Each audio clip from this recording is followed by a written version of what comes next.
Guys ನಾವು ಇವತ್ತು ಮೈಸೂರಿಗೆ ಹೋಗ್ತಾ ಇದ್ದೀವಿ. ನಮ್ಮ ಬಾಸ್ ಸಾಂಗ್ ಹಾಕಿದ್ದೀವಿ ಫಸ್ಟಿಗೆ.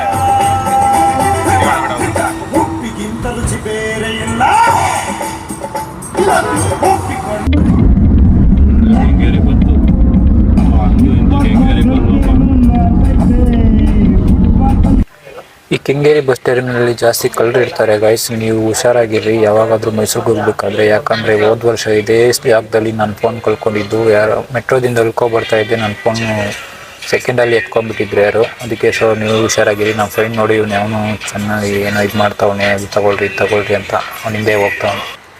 ಗಾಯ್ಸ್ ನಾವು ಇವಾಗ ಕದಂಬ ವೆಜ್ಗೆ ಹೋಗ್ತಾ ಇದ್ದೀವಿ. ಕದಂಬ ವೆಜ್ಗೆ ಒಳಗಡೆ ತಿನ್ನಕ್ಕೆ ಹೋಗ್ತಾ ಇದ್ದೀನಿ ಅನ್ಕೊಂಡ್ರ? ಇಲ್ಲ, ನಾವು ವಾಶ್ರೂಮ್ ಹೋಗ್ತಾ ಇದ್ದೀವಿ. ಬಾಯ್. ಆ್ಯಪಲ್ ಬಡ್ಸ್ 8000 ಹೇಳಿದ್ನು, ಮತ್ತೆ 500 ಬಂದು, ಮತ್ತೆ ಲಾಸ್ಟ್ಗೆ 200 ಕೊಡು ಅಂತ ಹೇಳ್ತಾನೆ. ಲಾಸ್ಟ್ ಸಿಗರೇಟ್ ಕೊಡ್ಸು ಅಂತ ಹೇಳಿದ್ರು. ಲಾಸ್ಟ್ ಸ್ಟಾಪ್ ಇನ್ನು ಮೈಸೂರೇ.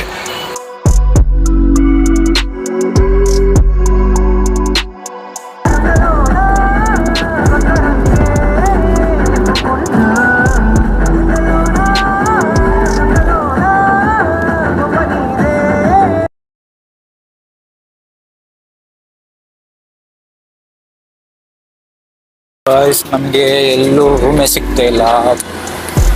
4-5 ವಿಚಾರಣೆ ಮಾಡಿದ್ವಿ, ರೂಮೇ ಸಿಗ್ಲಿಲ್ಲ.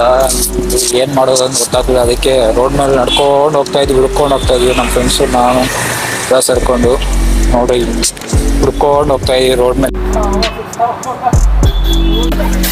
ಈ ಫುಡ್ ಸ್ಟ್ರೀಟ್ ಅಲ್ಲಿ ತುಂಬಾ ವೆರೈಟೀಸ್ ಇದೆ. ಇಲ್ಲಿ ನಾವು ಬಂದಿರೋದು bamboo chicken, varieties bamboo biryani ಅಂತ ಏನಾಗಿದೆ ನಮಗೆ ರೂಮ್ ಸರಿ ನೋಡ್ಬೋದಿವಿ. ಬ್ಯಾಂಬೋ ನೋಡಿ, ಬ್ಯಾಂಬೋ ತರ ಎಲ್ಲ ಇದೆ. ಬ್ಯಾಂಬೋ ಒಂದ್ಸಲ ಎಲ್ಲ ವೆರೈಟಿ ಚಿಕನ್, ಮಟನ್ ಎಲ್ಲ ಇರುತ್ತೆ ಇಲ್ಲಿ. ನೀವು ಒಂದ್ಸರಿ ಚೆಕ್ ಮಾಡ್ಬೋದು. ಇಲ್ಲಿ ಬಂದ್ಬಿಟ್ಟು ಬ್ಯಾಂಬೋ ಚಿಕನ್ ಎಲ್ಲ ಮೇಬಿ ಹುಡುಗಿ ಸಖತ್ತಾಗಿರೋ ಹುಡುಗಿ.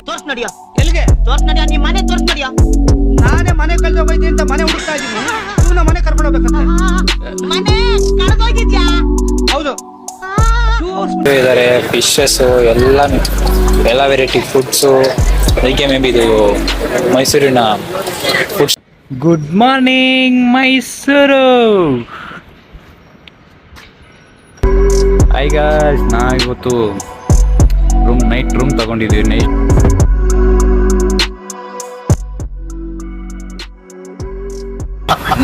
ನನ್ಗಂತೂ ಈ ರೋಡ್ ನೋಡ್ತಾ ಇದ್ರೆ ಈಗ ರೆಡಿ ನಮ್ಮ ಲೈಫಲ್ಲಿ ನಮ್ಮ ಲೈಫಲ್ಲಿ ಅಷ್ಟೇ ಅಪ್ ಅಂಡ್ ಡೌನ್ಸ್ ಬರ್ತಾ ಇರುತ್ತೆ, ಹೋಗ್ತಾ ಇರುತ್ತೆ. ಹಂಪ್ಸ್ ಬಂದಾಗ ಅವಾಗ ಹತ್ತಿ ಇಳಿಬೇಕು ಅಷ್ಟೇ. ಇವಾಗ ಹೋಗ್ತಾ ಇದ್ದೇವೆ ಟೆಂಪಲ್ 6 ಗಂಟೆ. ಬಾರೋ ಅಪರೂಪದ ಮುಳ್ಳಂದಿ ಬಾಬಾ ಅದೇ ಪಾಕಿಸ್ತಾನದಿಂದ ಬಂದ್ಬಿಟ್ಟವ್ರೆ.